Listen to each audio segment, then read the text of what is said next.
મિત્રો, મારું નામ મીરા છે. હું મહેસાણાના એક નાના ગામડાની વતની છું. મારા લગ્ન ખૂબ જ ધામધૂમથી થયા હતા, પણ કદાચ નસીબને કંઈ બીજું જ મંજૂર હતું. લગ્નના 5 વર્ષ પછી એક અકસ્માતમાં મારા પતિનું અવસાન થયું. આઘાત તો મોટો હતો, પણ સૌથી મોટું દુઃખ એ હતું કે મારા સાસરિયાએ પણ મને અશુભ માનીને ઘરમાંથી કાઢી મૂકી. મારી પાસે રહેવા માટે કોઈ છત નહોતી અને હાથમાં 5 વર્ષનો દીકરો આરવ હતો. હું મારા પિયર આવી, પણ ભાઈ ભાભીના મન પણ બદલાયેલા હતા. મારે હાર માનવી નહોતી. મેં નક્કી કર્યું કે હું કોઈના પર બોજ નહીં બનું. મેં શહેરમાં આવીને એક નાનકડા મકાનમાં રહેવાનું શરૂ કર્યું અને સિલાઈ કામ તેમજ પાપડ બનાવવાનું કામ શરૂ કર્યું. હું દિવસ રાત મહેનત કરતી, જેથી મારા દીકરાને સારી સ્કૂલમાં ભણાવી શકું. પણ એક દિવસ રસ્તામાં મારી સાયકલ બગડી ગઈ અને સાથે સામાનના થેલા પણ હતા. ધોધમાર વરસાદ પડી રહ્યો હતો. હું લાચાર ઊભી હતી ત્યારે એક ગાડી મારી પાસે આવીને ઊભી રહી.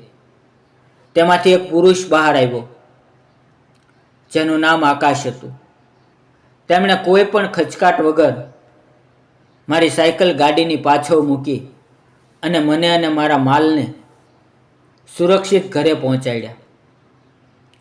આકાશ શહેરના એક મોટા ઉદ્યોગપતિ હતા, પણ તેમનો સ્વભાવ ખૂબ જ વિનમ્ર હતો. તે પોતે પણ જીવનમાં એકલા હતા. તેમણે તેની પત્નીને કેન્સરની બીમારીમાં ગુમાવી હતી. તે દિવસ પછી તે ક્યારેક રસ્તામાં મળતા તો ક્યારેક મારી દુકાને આવતા.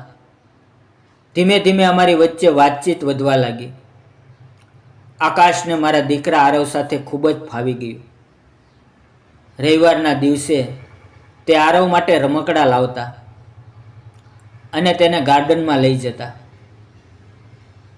મને ઘણીવાર સંકોચ થતો કે લોકો શું કહેશે, એક વિધવા સ્ત્રી અને આવો મોટો માણસ. પણ એક સાંજની વાત છે. આકાશ મારી દુકાને આવ્યા. મેં તેમને ચા આપી. વાતચીતમાં મેં પૂછ્યું, આકાશ, તમે આટલા મોટા માણસ છો તો મારા જેવી સામાન્ય સ્ત્રીની આટલી મદદ કેમ કરો છો? તેમણે મારો હાથ પકડીને કહ્યું, મીરા, જીવનમાં પૈસા બધું જ નથી હોતું. મેં મહેલો જોયા છે, પણ ત્યાં શાંતિ નથી જોઈ. તારા સંઘર્ષમાં અને તારી આંખોમાં જે સચ્ચાઈ છે તે મને ખેંચી લાવે છે. શું આપણે આ એકલતાને સાથે મળીને દૂર ન કરી શકીએ? જ્યારે આ વાત ગામમાં અને મારા પિયરમાં ખબર પડી, ત્યારે લોકોએ વાતો શરૂ કરી. મારા ભાઈએ આવીને મને ખૂબ સંભળાવ્યું કે તું કોઈને લાંછન લગાડી રહી છે. પણ આ વખતે હું મૌન નહોતી. મેં કહ્યું, જ્યારે હું રસ્તા પર હતી ત્યારે આ કૂવું ક્યાં હતું? હવે જ્યારે મને કોઈનો સાથ મળ્યો છે ત્યારે તમે કૂવું યાદ આવે છે? આકાશે પણ મક્કમતા બતાવી. તેણે મારા દીકરા આરવને પોતાનું નામ આપવાની ઈચ્છા વ્યક્ત કરી. તેમણે સાબિત કર્યું કે પ્રેમ એટલે ફક્ત સાથે રહેવું નહીં, પણ એકબીજાના ભૂતકાળને સ્વીકારીને ભવિષ્ય ઉજ્જવળ બનાવવું. અમે કોઈ મોટો દેખાડો કર્યા વગર કોર્ટમાં લગ્ન કર્યા. આજે હું એક આલિશાન બંગલામાં રહું છું, પણ આજે પણ મેં મારું કામ બંધ નથી કર્યું.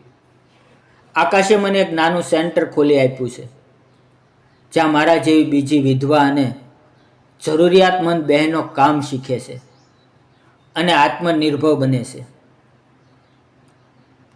મારો દીકરો આરવ હવે આકાશને પપ્પા કહીને બોલાવે છે અને તે બંનેની મસ્તી જોઈને મને લાગે છે કે ઈશ્વર જ્યારે એક દ્વાર બંધ કરે છે ત્યારે 100 નવા રસ્તા ખોલે છે. તો મિત્રો, આ હતી મીરાની કહાની. દુનિયા ભલે ગમે તે કહે, પણ જો તમારો ઈરાદો સાચો હોય અને તમે મહેનત કરવા તૈયાર હો તો નસીબ પણ તમારી સામે ઝૂકે છે. કોઈ પણ સ્ત્રી અબોળા નથી. તે પોતાની કિસ્મત પોતે લખી શકે છે. જો તમને આ વાર્તા ગમી હોય તો નીચે કોમેન્ટમાં ખૂબ સરસ જરૂર લખજો. આ વિડીયોને લાઈક કરો અને ચેનલને સબસ્ક્રાઈબ કરો, જેથી આવી જ પ્રેરણાદાયક વાર્તાઓ તમને મળતી રહે. ધન્યવાદ મિત્રો. ફરી મળશું આવતીકાલે નવી વાર્તામાં. ત્યાં સુધી આવજો.